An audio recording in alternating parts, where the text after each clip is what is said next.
இப்போ பார்த்தீங்கன்னா இந்த இன்ஸ்ட்ருமெண்ட்டில் பவர் கேபிள் கனெக்ட் பண்ணுற போர்ட்டு ப்ராப்ளம். நமக்கு பார்த்தீங்கன்னா பாசிட்டிவ் டெர்மினல் கனெக்ட் பண்ணுற ஸ்க்ரூ வந்து டேமேஜ் ஆகிடுச்சு.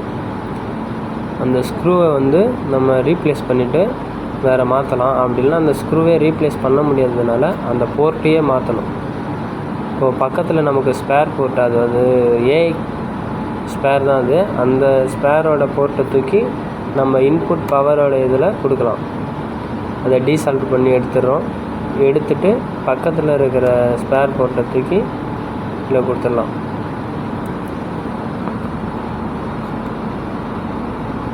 பாருங்கள், சுத்தமாக ஸ்க்ரூ வந்து ஸ்டெப்ஸ் எல்லாம் டேமேஜ் ஆகிடுச்சு. பவர் கார்டை மேலே ஃபஸ்ட்டு எடுத்துடுறோம்.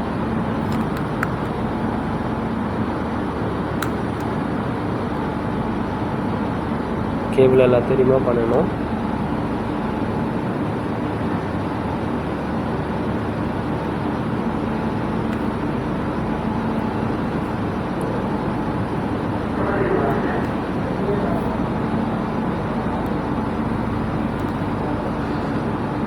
பாருங்கள், நம்ம ஆளுங்க பிடிச்சி எல்லாத்தையும் நொங்கு எடுத்துட்டாங்க. ஆல்ரெடி இது டேமேஜ் தான், ரொம்ப டேமேஜ் பண்ணிட்டாங்க. இப்போ அந்த போர்ட்டே நம்ம மாற்றுற மாதிரி ஆகிடுச்சு. பக்கத்தில் இருக்க போர்ட்டை எடுத்து பவர் போர்ட்டுக்கு பதிலாக மாற்றிட்டோம்னா ஓகே ஆகிடும். வேறு எந்த ப்ராப்ளமும் இல்லை. மாற்றிட்டு நம்ம லைனை செக் பண்ணிடலாம்.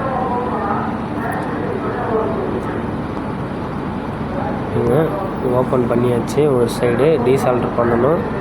இந்த எட்ஜு வந்து ஸ்கொயர் ஷேப்பில் இருக்கிறது வந்து ஒவ்வொரு பாயிண்ட்டில் வந்து சால்டர் பண்ணியிருக்கோம். அந்த சால்டர் பண்ண பாயிண்ட் வந்து டீசால்டர் பண்ணிவிட்டு அந்த போர்ட்டை ரிமூவ் பண்ணணும்.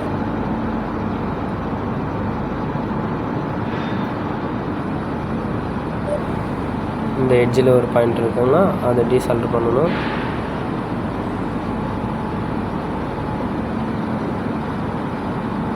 முடிஞ்சு அடுத்து லெஃப்ட் ஹேண்டு அதே டீசால்ட் பண்ணியாச்சு. திரும்ப பிசிபியோட பேக் சைடில் டீசால்ட் பண்ணுறோம்.